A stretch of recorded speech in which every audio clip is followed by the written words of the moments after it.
हिंदू पंचांग के अनुसार विश्वकर्मा पूजा हर साल कृष्ण पक्ष की चतुर्थी तिथि को मनाई जाती है।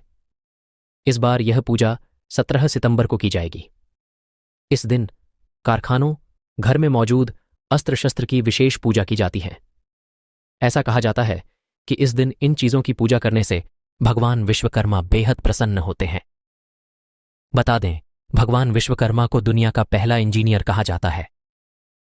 हिंदू शास्त्र के अनुसार देवताओं के अनुरोध करने पर ही भगवान विश्वकर्मा ने अस्त्र शस्त्र का निर्माण किया था। लेकिन क्या आपको पता है भगवान विश्वकर्मा का कैसे जन्म हुआ था?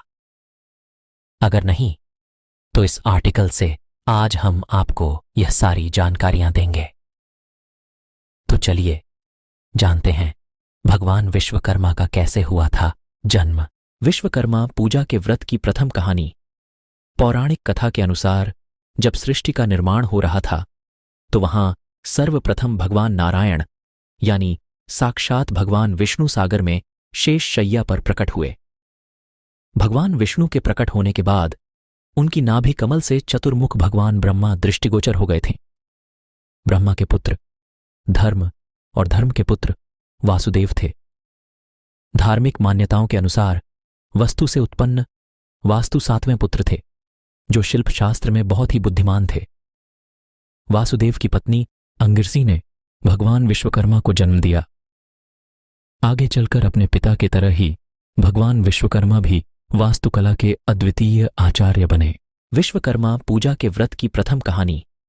पौराणिक कथा के अनुसार जब सृष्टि का निर्माण हो रहा था तो वहां सर्वप्रथम भगवान नारायण यानी साक्षात भगवान विष्णु सागर में शेष शैया पर प्रकट हुए।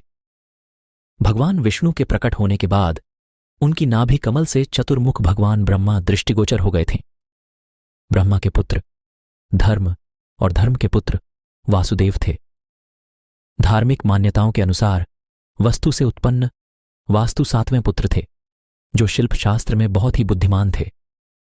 वासुदेव की पत्नी अंगिरसी ने भगवान विश्वकर्मा को जन्म दिया। आगे चलकर अपने पिता की तरह ही भगवान विश्वकर्मा भी वास्तुकला के अद्वितीय आचार्य बने। विश्वकर्मा पूजा के व्रत की दूसरी कहानी।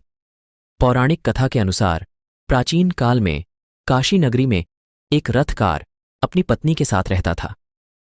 वह अपने कार्य में निपुण था, लेकिन फिर भी वह भोजन से अधिक धन नहीं कमा पाता था। इस वजह से उसे बहुत परेशानियों का सामना करना पड़ता था। इतना ही नहीं, उसकी पत्नी पुत्र न होने की वजह से बहुत दुखी रहती थी। वह दोनों अक्सर पुत्र की प्राप्ति के लिए साधु के पास जाते थे, लेकिन उनकी इच्छा फिर भी पूरी नहीं हो पाती थी। एक दिन उनका एक पड़ोसी ब्राह्मण ने रथकार से कहा कि तुम दोनों भगवान विश्वकर्मा की पूजा करो, तुम्हारी हर इच्छा अवश्य पूर्ण होगी। अमावस्या तिथि को व्रत कर भगवान विश्वकर्मा का महत्व सुनो। अपने पड़ोसी के ऐसा कहने पर अगले अमावस्या को रथकार की पत्नी ने भगवान विश्वकर्मा की पूजा पूरी श्रद्धा से की। उसकी भक्ति को देखकर भगवान विश्वकर्मा बेहद प्रसन्न हुए और उन्होंने उसे पुत्र होने का वरदान दिया। भगवान विश्वकर्मा के आशीर्वाद से रथकार की पत्नी को एक बेहद खूबसूरत पुत्र हुआ।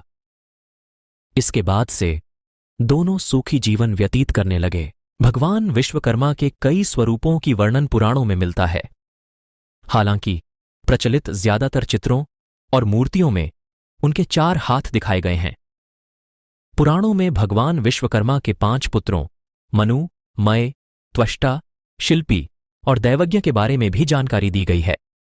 उनके सभी पुत्र भी अलग अलग विधाओं में श्रेष्ठ कहे गए हैं, जैसे मनु को लोहे से, मय को लकड़ी, त्वष्टा को कांसे एवं तांबे, शिल्पी ईंट और दैवज्ञ को सोने चांदी से जोड़ा जाता है। आप भगवान विष्णु को भी विश्वकर्मा मानकर उनकी पूजा कर सकते हैं।